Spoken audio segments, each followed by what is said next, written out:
वट सावित्री व्रत कब है? जाने तारीख, महत्व, शुभ मुहूर्त और पूजन विधि। और सत्यवान सावित्री व्रत कथा। इस साल वट सावित्री व्रत 6 जून गुरुवार के दिन है। वट सावित्री व्रत को सावित्री अमावस्या या वट पूर्णिमा भी कहा जाता है। वट सावित्री के दिन शनि अमावस्या या शनि जयंती भी है। वट सावित्री के दिन सुहागिनें अपनी पति की लंबी आयु के लिए व्रत रखती हैं। साथ ही अपने पति की कामयाबी और सुख समृद्धि के लिए कामना भी करती हैं।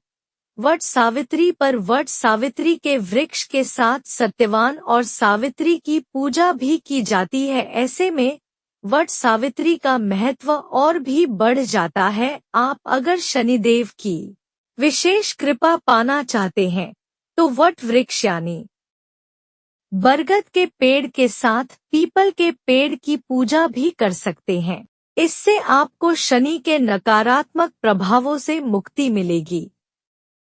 वट सावित्री पूजन का शुभ मुहूर्त। ज्येष्ठ माह की अमावस्या तिथि की शुरुआत 5 जून की शाम को 07:54 से शुरू होगी और इसका समापन 6 जून को शाम 06:07 पर होगी। इस कारण वट सावित्री 6 जून को ही मनाई जाएगी।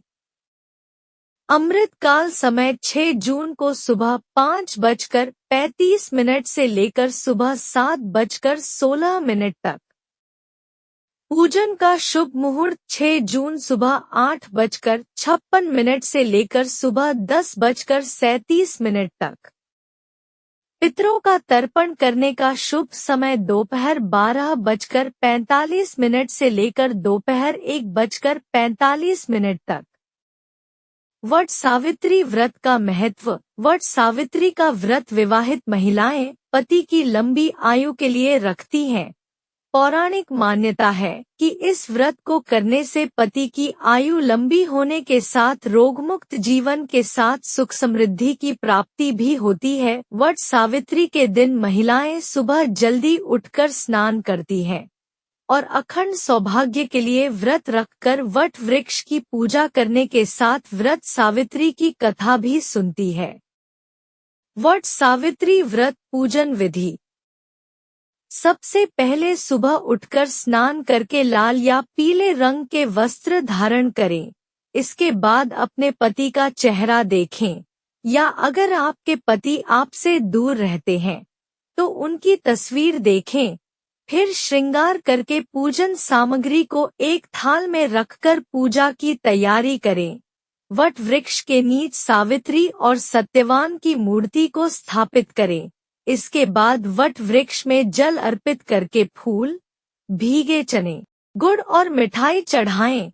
इसके बाद वट वृक्ष के चारों तरफ रोली बांधते हुए 7 बार परिक्रमा करें। हाथ में चने लेकर वट सावित्री की कथा सुने या पढ़ें। सत्यवान सावित्री व्रत कथा।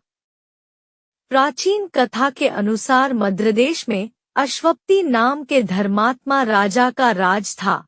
उनकी कोई संतान नहीं थी। संतान प्राप्ति के लिए राजा ने यज्ञ कराया, जिसके शुभ फल से कुछ समय बाद उन्हें एक कन्या की प्राप्ति हुई। राजा ने इस कन्या का नाम सावित्री रखा। जब सावित्री विवाह योग्य हुई तो उन्होंने द्युमत्सेन के पुत्र सत्यवान को अपने पतिरूप में वरण किया। सत्यवान के पिता भी राजा थे, परंतु उनका राजपाट छिन गया था, जिसके कारण वे लोग बहुत ही दरिद्रता में जीवन व्यतीत कर रहे थे। सत्यवान के माता पिता की भी आंखों की रोशनी चली गई थी। सत्यवान जंगल से लकड़ी काट कर लाते और उन्हें बेचकर जैसे तैसे अपना गुजारा करते थे।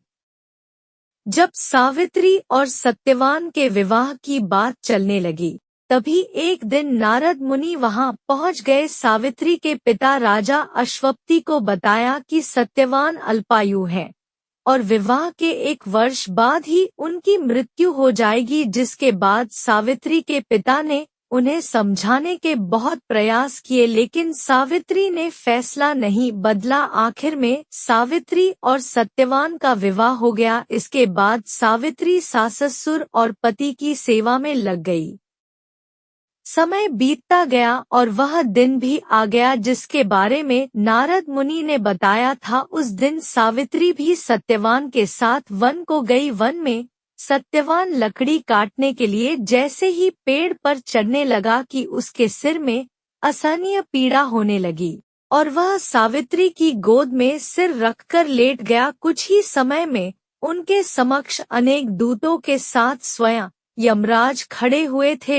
यमराज सत्यवान की आत्मा को लेकर दक्षिण दिशा की ओर चलने लगे। पतिव्रता सावित्री भी उनके पीछे चलने लगी।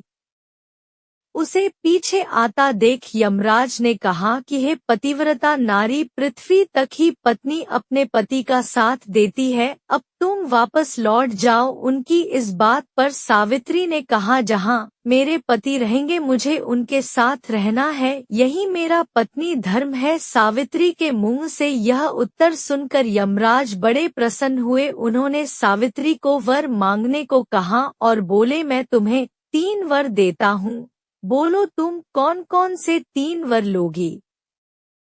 तब सावित्री ने सास ससुर के लिए नेत्र ज्योति मांगी, ससुर का खोया हुआ राज्य वापस मांगा और अपने पति सत्यवान के 100 पुत्रों की मां बनने का वर मांगा। सावित्री के यह तीनों वरदान सुनने के बाद यमराज ने उसे आशीर्वाद दिया और कहा, तथास्तु, ऐसा ही होगा। सावित्री फिर उसी वट वृक्ष के पास लौट आई जहां सत्यवान मृत पड़ा था। सत्यवान के मृत शरीर में फिर से जीवन का संचार हो गया। इस प्रकार सावित्री ने अपने पतिव्रत के प्रभाव से न केवल अपने पति को फिर से जीवित कराया, बल्कि सास ससुर को नेत्र ज्योति प्रदान करते हुए उनके ससुर का खोया राज्य फिर दिलवाया। तभी से वट सावित्री अमावस्या और वट सावित्री पूर्णिमा के दिन वट वृक्ष का पूजन अर्चन करने का विधान है। यह व्रत करने से सौभाग्यवती महिलाओं की मनोकामना पूरी होती है और उनका सौभाग्य अखंड रहता है। ऐसे ही वीडियो के लिए चैनल को सब्सक्राइब करें। रोजाना मिलेगी नई जानकारी।